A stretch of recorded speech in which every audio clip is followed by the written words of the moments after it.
നെന്മാറ ഇരട്ടക്കൊലക്കേസ് പ്രതി ചെന്താമരയെ ഇപ്പോൾ കോടതിയിൽ ഹാജരാക്കിയിരിക്കുന്നു. കൊലപാതകം നടന്ന സ്ഥലത്ത് വലിയ സുരക്ഷാ സന്നാഹവും പോലീസ് ഏർപ്പെടുത്തിയിട്ടുണ്ട്. 500ഓളം പോലീസുകാരെയാണ് നെന്മാറയിലെ പോത്തുണ്ടിയിൽ വിന്യസിച്ചിരിക്കുന്നത്.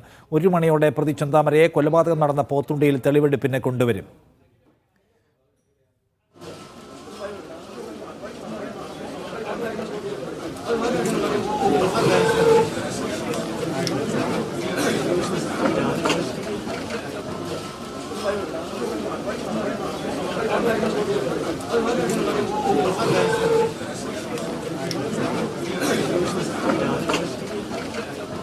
നന്ദഗോപാൽ വിവരങ്ങളുമായി. നന്ദഗോപാൽ, എന്തൊക്കെയാണ് ഇന്നത്തെ പോലീസിന്റെ നടപടിക്രമങ്ങൾ?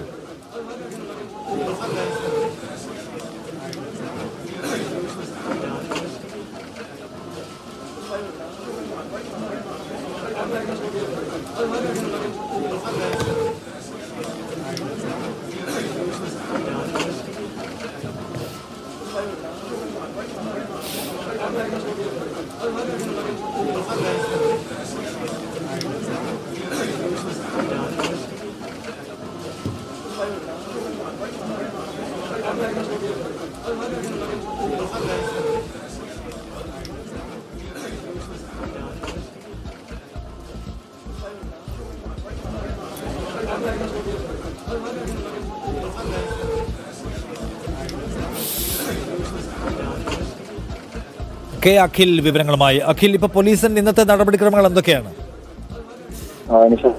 ഇപ്പോൾ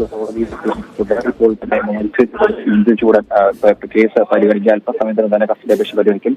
3 ദിവസമാണ് നിലവിൽ ഈ കോടതിയിലേക്ക് കസ്റ്റഡി നൽകാനായിട്ടാണ് 3 ദിവസത്തെ കസ്റ്റഡി ആവശ്യപ്പെടാനാണ് പോലീസ് തീരുമാനിച്ചിരിക്കുന്നത്.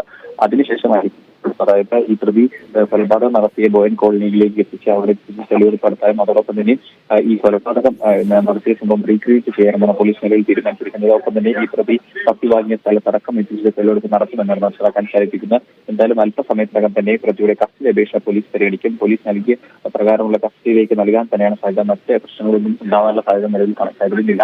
എന്തായാലും എത്രയും പെട്ടെന്ന്, അതായത് നിലവിൽ ഇപ്പോൾ മറ്റ് ചില കേസുകൾ പരിഗണിക്കുകയാണ്. അല്പസമയത്തിനുള്ളിൽ തന്നെ ഈ കസ്റ്റഡി അപേക്ഷയുടെ ഫോറം ജഡ്ജിയുടെ മുമ്പിലേക്ക് എത്തിക്കഴിഞ്ഞാൽ ഈ കേസ് കോടതി പരിഗണിക്കും. എന്തായാലും ഉടൻ തന്നെ നേരെ ഈ സംഭവ സ്ഥലത്തേക്ക് എത്തിച്ച് തെളിവുപെടുത്താനാണ്. ഇതിനോടൊപ്പം തന്നെ 300-ലധികം വരുന്ന പോലീസ് ഉദ്യോഗസ്ഥരുടെ വലിയ സന്നാഹം തന്നെ ഈ ബോയൻ കോളനിയിൽ ഉണ്ട്. 375ഓളം സാധാ പോലീസുകാരെയും 3 ഡിവൈഎസ്പിക്കാരെയും അതോടൊപ്പം തന്നെ IPS സ്റ്റേഡി ഇത്തരത്തിലുള്ള ഒരു സന്നാഹമാണ് ഈ പ്രതിയെ ബോയൻ കോളനിയിൽ സജ്ജീകരിച്ചിട്ടുള്ളത്. അത്തരത്തിലൊരു വലിയ സന്നാഹം സായുധ പോലീസ് സെക്ഷനിലാണ് പ്രതിയെ എന്തായാലും അതീവ സുരക്ഷാ ജയിലിൽ നിന്നും കൊണ്ടുവന്നിരിക്കുന്നത്. തൃശ്ശൂരിലെ അതീവ സുരക്ഷാ ജയിലിൽ അല്പസമയം മുമ്പാണ് പ്രതിയെ കോടതിയിലേക്ക് കയറ്റിയത്. ഇനി എന്തായാലും ഇവിടെ നിന്ന് അല്പസമയത്ത് തന്നെ കേസ് പരിഗണിക്കുമെന്നാണ് നമുക്ക് മനസ്സിലാക്കാൻ സാധിക്കുന്നത്. ശരി.